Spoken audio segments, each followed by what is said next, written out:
नमस्कारम सद्गुरु।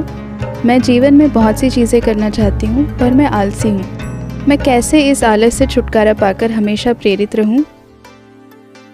आपको किसी के प्रेम में पड़ना पड़ेगा या किसी चीज के। अगर आपको कोई नहीं मिला तो आपको किसी चीज से प्रेम करना पड़ेगा।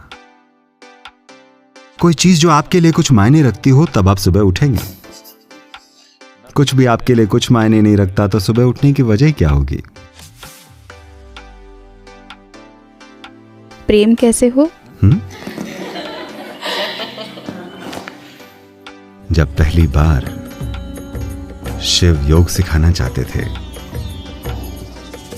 तो उनकी पहली शिष्य, जो कि उनकी ही पत्नी पार्वती थीं,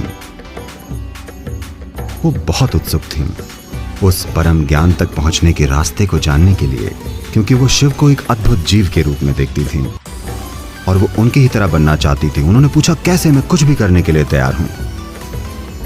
शिव ने कहा, कुछ भी करने की कोई जरूरत नहीं है, बस यहां आकर मेरी गोद में बैठ जाओ।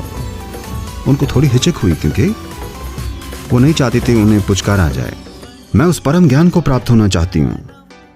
शिव ने कहा, आओ और बस आराम से यहां बैठ जाओ। वो बैठ गईं। शिव उन्हें अपने करीब ले आए, अपनी जरूरतों के लिए नहीं, उनके लिए। वो उन्हें और करीब ले आए, और ज्यादा और ज्यादा, और आहिस्ता से वो शिव का ही एक हिस्सा बन गईं। तो शिव का एक आयाम है जिसे हम अर्ध नारी कहते हैं, जहां आधा भाग पुरुष है और आधा नारी।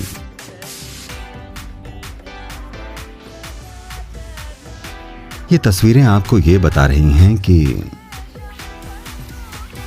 that is only by inclusion, it's only by that life will blossom.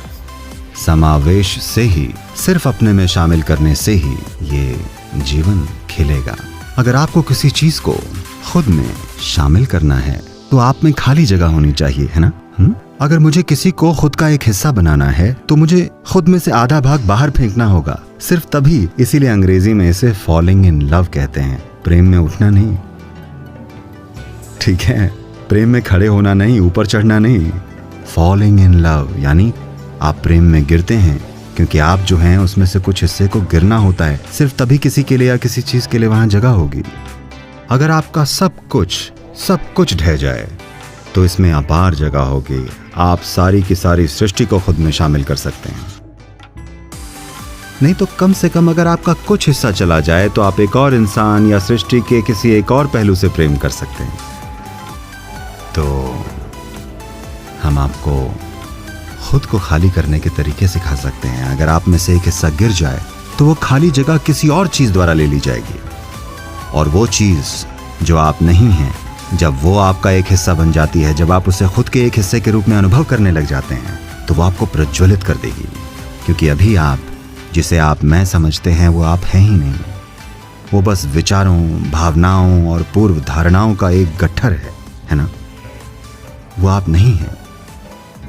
तो आप वाकई जो हैं वो अब तक आपके अनुभव में ही नहीं आया है। तो आपको प्रेरित कैसे किया जाए? जब आप अभी हैं ही नहीं तो आपको आगे कैसे बढ़ाया जाए? आप अभी तक हैं ही नहीं। जो है वो बस विचारों का एक गट्ठर है, विचारों और भावनाओं का एक बादल है, और हर तरह की चीजें हैं, है ना? तो इसीलिए साधना होती है। आपको यहां आकर साधना करनी चाहिए। शुरुआत में किसी को आपको प्रेरित करना पड़ेगा। देखिए, जब आपकी कार स्टार्ट नहीं होती, किसी को धक्का लगाना पड़ता है। ओके, एक बार ये चलने लग गई, तब हमें इसे धकेलते नहीं रहना पड़ता, तभी अपने आप चलेगी। तो शुरुआत में थोड़ा धक्का लगवाने में कोई हर्ज नहीं है। हर किसी को थोड़े धक्के की जरूरत पड़ती है। बहुत कम ही लोग होते हैं जो पहले ही स्टेप से खुद को चला सकें। अधिकतर को धक्का लगाना पड़ता है, बीच बीच में एक आध किक यहाँ वहां,